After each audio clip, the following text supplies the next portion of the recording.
Good afternoon, 7th grade. Well, today we're going to be talking about how to find cube roots. I can find and evaluate expressions with cube roots. All right, let's get to this. First off, we're going to have a cube. And this cube is going to have the same side length on every side. Whoa, look at that cube, bro. This cube has a side length of 4. What's the volume of that? Well, if you remember how to find a volume, the volume is equal to the length times the width times the height. This is 4. This is going to be 4, and the height is going to be 4 as well. So, volume is going to be 4 times 4 times 4, which is 4 cubed. Oh, look at that. The 3 means cubed because you take a 4 and then you make it into cube. Get it. That's is equal to 64. So if I wanted to find the cube root of 64, what number times itself 3 times is equal to 64? That would be the number 4. Okay.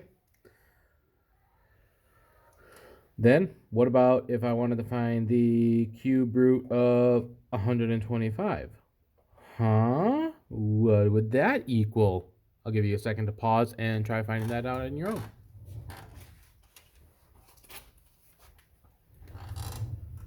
Well, in order to do this, what we do is we take 125. On this calculator, we do 125.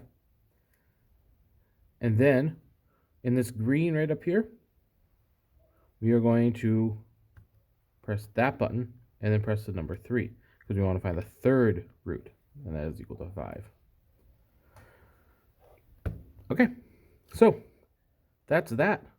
Now, if you remember square roots, if I want to find the square root of 16, I said that that was both equal to 4 and negative 4.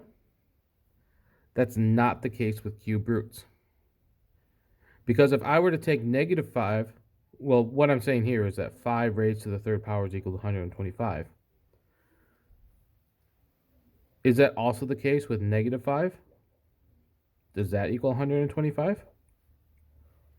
Well, negative 5 times negative 5 times negative 5. Well, negative 5 times negative 5. Let me get my handy calculator over here. 5 negative times 5 negative is equal to, oh, look at that, positive 25.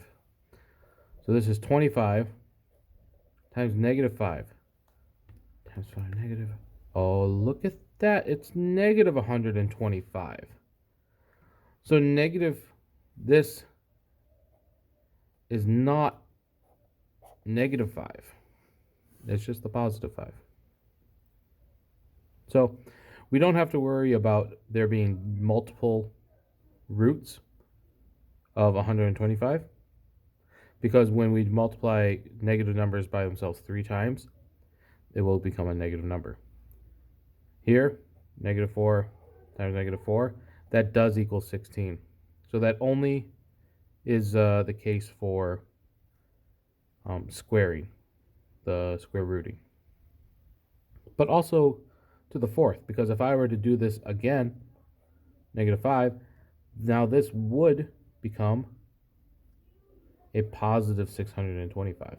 So it's only for the even roots that we have to be worried about.